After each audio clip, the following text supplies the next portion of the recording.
નમસ્કાર, હું છું નિશા રાજન. વડોદરા 24 અવર્સ ન્યૂઝ ચેનલમાં આપનું સ્વાગત છે. જોઈએ આજના સમાચાર.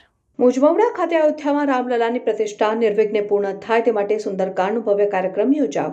મધ્યપ્રદેશના કોકિલકંઠી સોનલ કોઠારીએ સુંદરકાંડ અને રામ ભજનો ગાયને જમાવટ કરી. યુનિવર્સિટીના પૂર્વ સેનેટર અને સિન્ડિકેટ સભ્ય દીપક શાહે જણાવ્યું હતું કે 22મી ડિસેમ્બરે રામલલાની પ્રાણ પ્રતિષ્ઠા નિર્વિઘ્ને પૂર્ણ થાય તે માટે મુજમવડા કૃષ્ણ શાંતિ સોસાયટી ખાતે મુરારી અગ્રવાલ દ્વારા સુંદરકાંડનું ભવ્યાતિભવ્ય આયોજન કરવામાં આવ્યું હતું.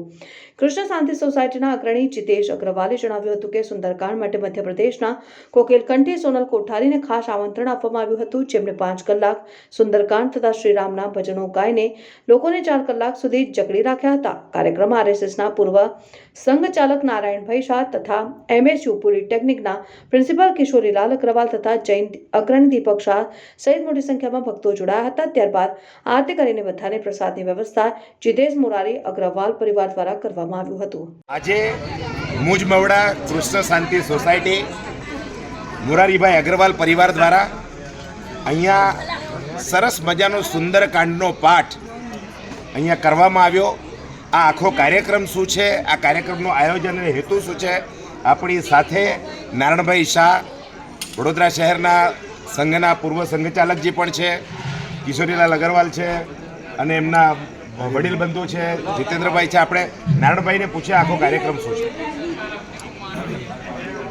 22 જાન્યુઆરીના રોજ રામલલાના મંદિરનું પ્રાણ પ્રતિષ્ઠાનો કાર્યક્રમ છે.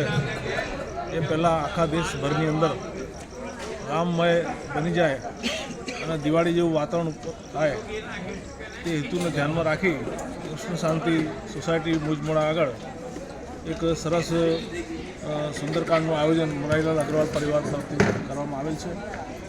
સોનલબેન કોઠારી તથા તેમની સાથેના સંગીત વૃંદ ખૂબ સરસ મજાનું સંગીત આપ્યું અને ખૂબ રસમય સુંદરકાંડનું એ આયોજન થયું છે.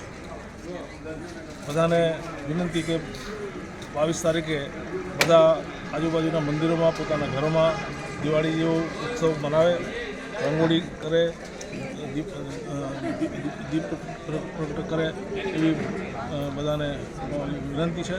અને ફરીથી જાણે કે દિવાળી છે અને ખરેખર આપણા માટે આ ખરી દિવાળી છે એમ માની અને આનંદ ઉત્સવનું આયોજન કરવું જોઈએ. મને પણ 22 તારીખે અયોધ્યા જવાનું નિમંત્રણ મળ્યું છે. એ મારું સૌભાગ્ય છે અને 500 વર્ષનું જે સંઘર્ષ હતો એનો અંત આવેલો છે. એવા પ્રસંગે મને ત્યાં નિમંત્રણ મળ્યું છે એ હું મારી જાતને સૌભાગ્યપૂર્ણ માનું છું. આજે મુજમવડા ખાતે મુરારીભાઈ અગ્રવાલના ત્યાં એક સરસ મજાના સુંદરકાંડનું આયોજન થયું હતું. સુંદરકાંડ માટે આપણી સાથે સોનલબેન કોઠારી છે. એમના કંઠેથી સુંદર મજાનું સુંદરકાંડનો કાર્યક્રમ આજે થયો.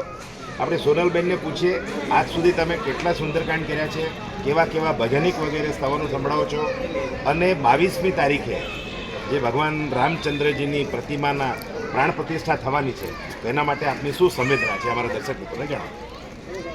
मैं मध्य प्रदेश से रहने वाली हूँ और 2003 से सुंदरकांड के आयोजन में जाती हूँ और अभी तक सभी क्षेत्रों में सुंदरकांड हो चुके हैं.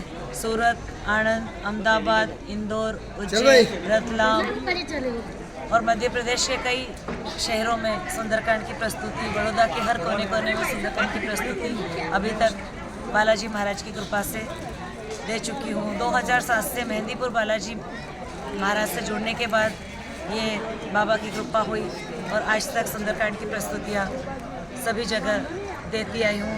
प्रभु ने हर जगह कृपा की है और रामलला की स्थापना 22 तारीख को होने जा रही है. प्रभु अपने महलों में प्रवेश करने जा रहे हैं. इस बात की बहुत ही खुशी है. साल में 2 दिवाली मनाई जा रही है और मुझे ही नहीं, हर एक भक्त के मन में बहुत ही प्रभु के प्रति उमंग है, उल्लास है कि प्रभु अपने महलों में प्रवेश कर रहे हैं. घर घर सुंदरकांड भजन के आयोजन किए जा रहे हैं.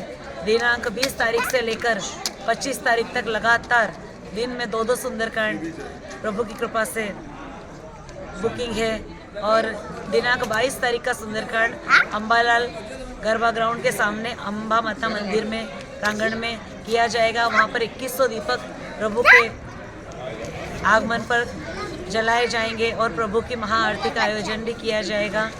सभी भक्तों से निवेदन है कि हमेशा 22 तारीख के दिन शाम को अम्बालाल गरबा ग्राउंड के सामने अम्बा माता के मंदिर में अवश्य पधारें और अपने प्रभु के चरणों में हाजिरी लगाएं, सुंदरकांड का पाठ करें। सभी भक्तों को जय सिया राम।